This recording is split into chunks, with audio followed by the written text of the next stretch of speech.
Today we're going to make a batch of buttermilk lavender scones. These taste like something from a fancy cafe. They're so good. So we'll start first with measuring our dry ingredients. I highly recommend anytime you're baking to weigh your ingredients when the recipe gives you that option. It gives you the most accurate amount and you'll have your most accurate results when you're done. Once you've added all of your dry ingredients, you'll give everything a little stir. I'm using a variety of tools here. I'm adding some culinary approved lavender buds. Those are available online, and you are going to add that right to your flour. Lemon zest is super easy to prepare using our adjustable zester. You're only grating the part that's colored. Once you hit the white part, you stop because that's bitter. Add it to your flour mixture, give it a stir. Now, grating your butter anytime you're making pastry is the easiest way. It should be super cold, and then hold it for as little as possible. So at the end, I switch off to the holder because I don't want my fingers touching the butter to melt it. We're going to add the butter. It's a little sticky, but just throw it in there to the flour to get it all coated. If you have a pastry blender, you can do that, but I find the grating gives you the best results. When you're going to work on the next step, you're going to put your dry ingredients in the fridge to keep everything super cold. We do not want the butter melting at all. I'm going to go ahead and beat up an egg, and then we'll add our buttermilk and some vanilla.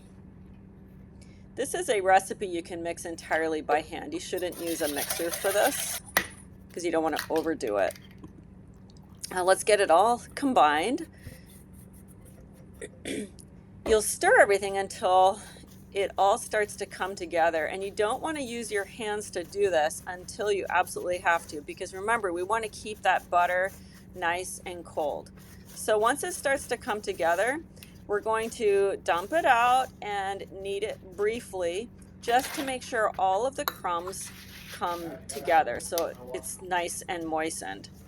Just floured my mat, and you're going to form a disc about 8 inches. So flour your hands a little bit so you don't stick, and then just pat it till it comes together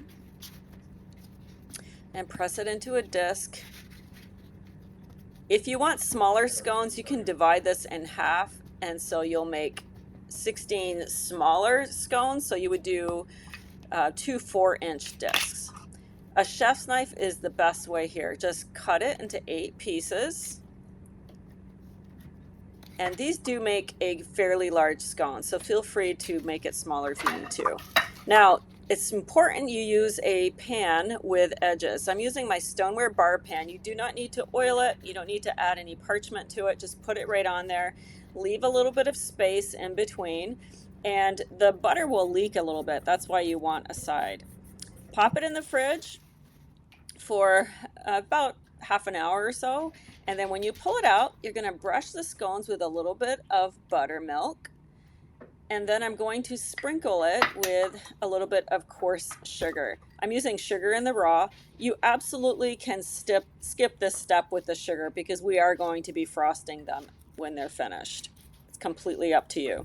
So if you don't want to frost them, the sugar is nice. Bake on the bottom rack always with your stoneware. You'll have your best results. While they're baking, you're going to start to work on your frosting.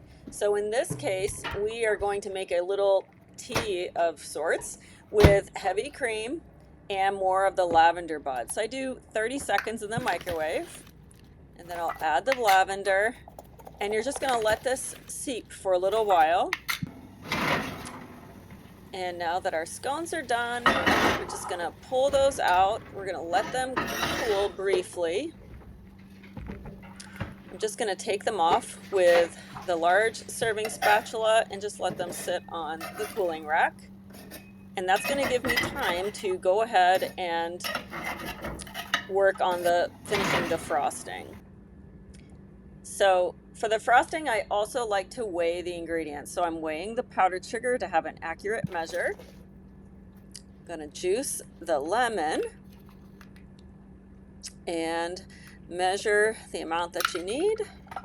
Now here's that cream with the lavender buds. We do not want the lavender buds in here, so I'm going to strain it right through the strainer here. This makes such a beautiful glaze. So you're going to stir this and you're just going to keep adding enough cream until it's a nice drizzling texture. And there you go.